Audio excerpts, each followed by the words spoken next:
Um ano de mudanças, um devocional centrado em desfrutar de Deus, escrito por Nicolás Trenchini e narrado por Léo Barreto.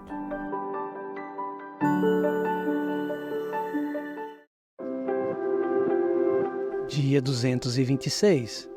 Os ídolos. O temor ao homem. Segunda parte. Esta afirmação é fiel e digna de toda aceitação.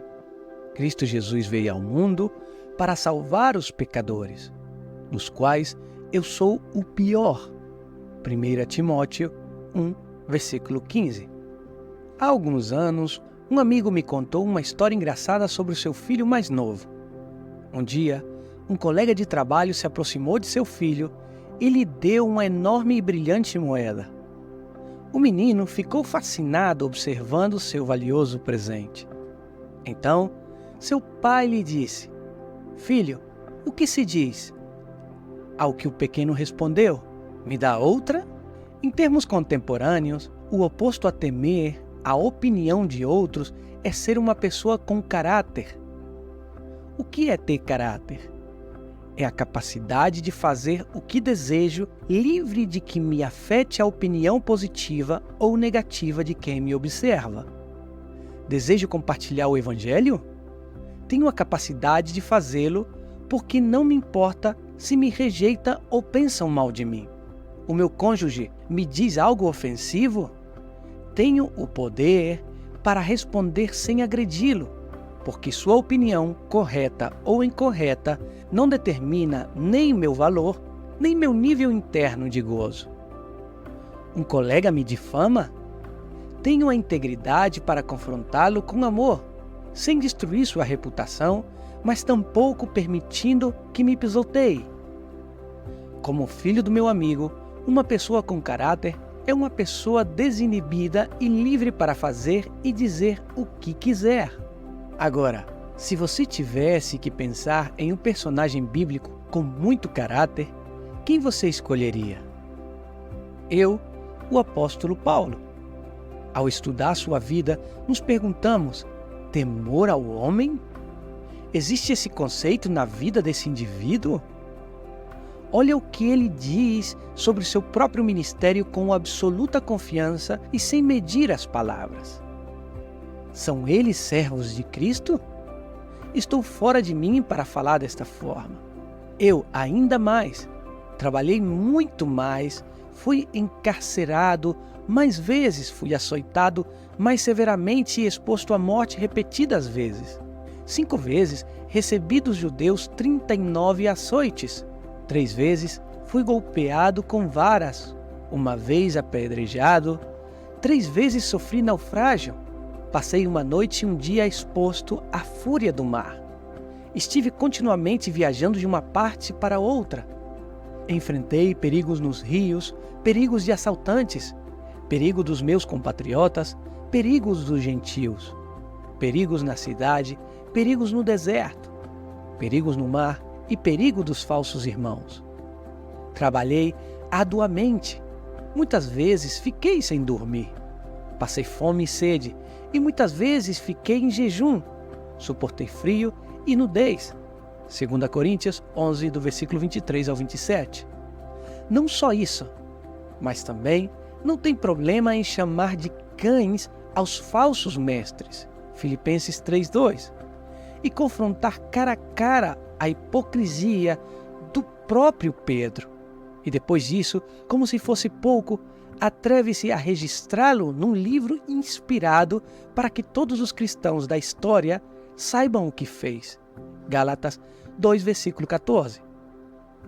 É difícil encontrar uma pessoa com mais valentia, verdade? Parece alguém de outra galáxia, não é? Pois não era. Leia o que escreve em Efésios 6, 19 e 20. Orem também por mim, para que quando eu falar, seja-me dada a mensagem a fim de que, destemidamente, torne conhecido o ministério do Evangelho, pelo qual sou embaixador, preso em correntes, ou seja, que está preso ao escrever. Orem para que, permanecendo nele, eu fale com coragem, como me cumpre fazer. O que Paulo está dizendo? sou um covarde. Se vão orar por mim, orem por isso. Tenho a tendência a ter medo quando tenho que falar aos outros sobre Jesus. É o mesmo homem que escreve 1 Coríntios? Sim. O mesmo que chama de cães aos falsos mestres? Claro. O mesmo que confronta Pedro? Também. Deixe-me mostrar um detalhe ainda mais impressionante. Você notou o paradoxo surpreendente de Efésios 6,19? O mesmo homem que não tem medo de ser encarcerado por evangelizar, tem medo de evangelizar. Paulo não tem problema com que batam nele, que o apedrejem, que lhe deem chicotadas e que o metam na prisão. Mas tem problemas com temor ao que dirão. Está vendo?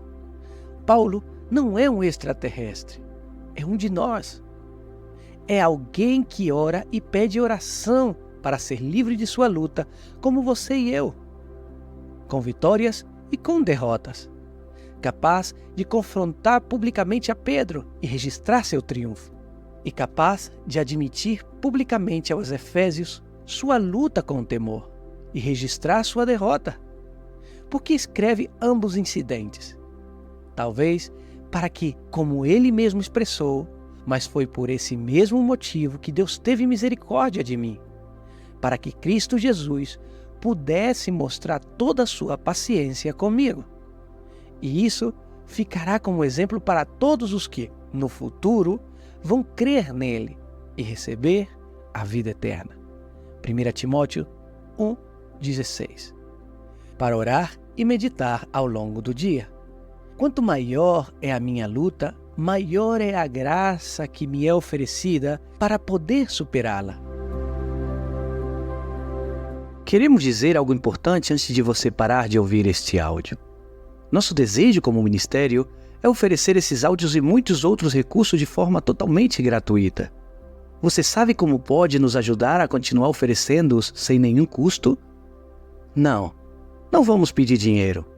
O que gostaríamos que você fizesse é comprar qualquer um dos nossos livros e presenteá-lo a alguém. Dessa forma, você está colaborando com o nosso ministério e nos ajudando a continuar oferecendo iniciativas como essas. Ao mesmo tempo, você está ajudando outras pessoas a desfrutar mais de Cristo. Muito obrigado. Se você deseja acessar mais recursos relacionados ao ministério Mudanças Profundas, convidamos você a buscar-nos nas redes sociais ou visitar o nosso site www.cambiosprofundos.com/pt.